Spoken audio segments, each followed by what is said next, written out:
बिहार का नेतृत्व हमारे एनडीए की सरकार कर रही है और उनके लिए जो भी करेगी वो हमारे एनडीए की सरकार ही करेगी, जो डबल इंजन की सरकार है वही करेगी। इन लोगों के बोलने से हमें नहीं लगता है कि बहुत नेतृत्व ये लोग दे पाएंगे।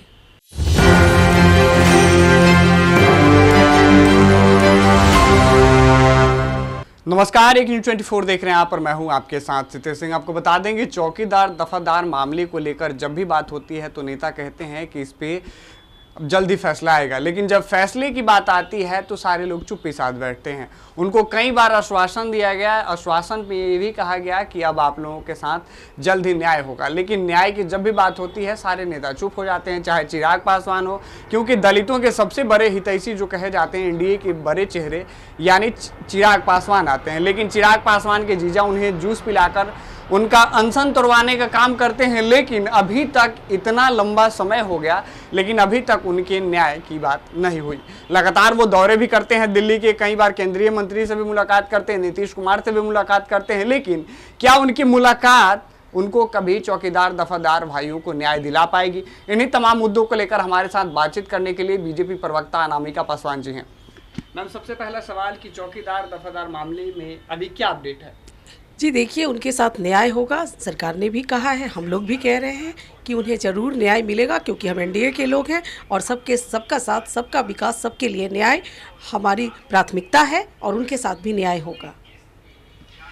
जब भी बात होती है न्याय की तो भाजपा की ओर से यही कहा जाता है, जेडीयू की ओर से यही कहा जाता है, लेकिन इस पर कोई फैसला नहीं आता। बिल्कुल फैसला भी आएगा, इंतजार कीजिए, सभी का फैसला है। आपने देखा होगा कि बिहार के टीचर्स कितना आंदोलन कर रहे थे रोड पर, और आज उनके लिए हित के लिए किस तरह से हमारे माननीय मुख्यमंत्री है आदरणीय नीतीश कुमार जी ने कह दिया कि हम लगभग सभी शिक्षकों को परमानेंट का नियुक्ति पत्र देंगे, तो उनके लिए भी होगा, समय का इंतजार करना होगा। क्या लग रहा है कि बिहार विधानसभा चुनाव से पहले ये चीजें? देखिए, मैंने पहले ही कहा कि किसी चीज की समय सीमा नहीं होती है। सरकार जब भी काम करती है तो वो अनुकूल होकर ही काम करती है, तो अनुकूल होकर ही सरकार काम करे, उनके लिए सरकार जरूर सोचेगी। वो लगातार यहाँ तक की बातें, उसमें देखिए अगर कहा जाए तो कई नेता हैं जिन्होंने अपनी राजनीतिक एंट्री दिखा दी। पशुपति पारस भी उनके बीच में गए और उन लोगों से बोले कि अब जो भी होगा अब हम इसके नेतृत्व करते हैं, और उन्होंने कहा कि आंदोलन महाआंदोलन भी हुआ था पटना गर्दनी बाग में। उन्होंने कहा कि यह आंदोलन एक दिन के लिए नहीं है, अगर इस पे सरकार बात मानती है तो ठीक है, नहीं मानती है तो चुनाव में उसका खमियाजा भुगतना पड़ेगा। देखिए, जहाँ तक आप पारस जी की बात करते हैं तो वो उनका कार्य है कि वो धरना स्थल पे जाते हैं, उनका नेतृत्व करना चाहते हैं, लेकिन फिलहाल तो मैं आपको यही कह सकती हूँ कि बिहार का नेतृत्व हमारे एनडीए की सरकार कर रही है और उनके लिए जो भी करेगी वो हमारे एनडीए की सरकार ही करेगी, जो डबल इंजन की सरकार है वही करेगी। इन लोगों के बोलने से हमें नहीं लगता है कि बहुत नेतृत्व ये लोग दे पाएंगे।